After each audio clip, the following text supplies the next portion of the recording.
जय जगन्नाथ। कवितार शीर्षक नारी। नारी बोली ଯେଉଁ ଶବ୍ଦଟି ତାହା କେତେ ମଧୁର, ନାହିଁ ତାର କେହି ବୈରୀ ମୋହିନୀ ଏ ସଂସାର। ନାରୀଟି ଘରର ମହକ ଶ୍ରଦ୍ଧା ଦିଏ ଅଜାଡ଼ି, ସଭିଙ୍କୁ କରଇ ନିଜର ଘର ଦିଏ ସଜାଡ଼ି। ନାରୀ ପରି କେହି ନାହିଁ ତ ତାର ସହିବା ପଣେ, ଦୁଃଖ କଷ୍ଟ ଯେତେ ଯାତନା ସହିଣ ସୁଖ ଆନନ୍ଦ ଢାଳେ।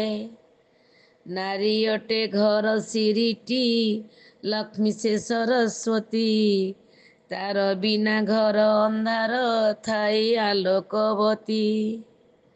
ନାରୀଟି କରୁଣା ସାଗରୀ ଅଟେ ସେ ଦୟାବତୀ, ସମୟ ପଡ଼ିଲେ ସେ ଧରେ କାଳୀ ଦୁର୍ଗା ରୂପଟି।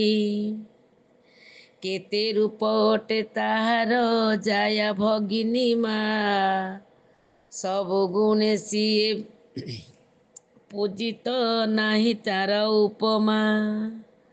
ଅନ୍ତହୀନ ତାର ମମତା ନାହିଁ ତା ପଟାନ୍ତର, ସନ୍ତାନ ପାଇଁ ସେ ଅମୃତା ସଞ୍ଜୀବନୀ ମନ୍ତର।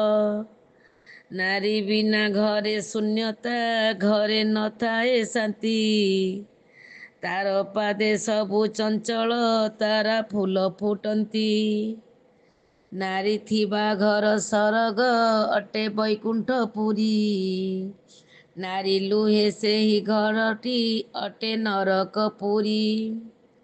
ନାରୀ ଥିବା ଘର ସରଗ ଅଟେ ବୈକୁଣ୍ଠ ପରି, ନାରୀ ଲୁହେ ସେଇ ଘର ଯେ ଅଟେ ନରକ ପୁରୀ। ନାରୀ କେବେ ନୁହେଁ ଦୁର୍ବଳା, ଅଟେ ସେ ଶକ୍ତିମୟୀ, ପୂଜ୍ୟ ସିଏ ଅଟେ ସର୍ବଦା ତ୍ୟାଗ ମମତା ପାଇଁ। ଯେଉଁଠାରେ ନାରୀ ପୂଜିତ ସେଠି ନଥାଏ ଦୁଃଖ, ଦେବତା ରମନ୍ତି ସେଠାରେ ସଦା ବିରାଜେ ସୁଖ। ନାରୀ ଲୁହେ ଜଳିଗଲାଟି ସୁବର୍ଣ୍ଣ ଲଙ୍କା ପୁରୀ, ନାରୀ ଅପମାନେ ହୋଇଲା ମହାଭାରତ ପୁଣି। ନାରୀ ଜାତି ଅଟେ ମହାନ ନ ଦେବା ଅପମାନ, ତାଙ୍କରି ସୁରକ୍ଷା ସମ୍ମାନ ଅଟେ ଆମରି ଧର୍ମ।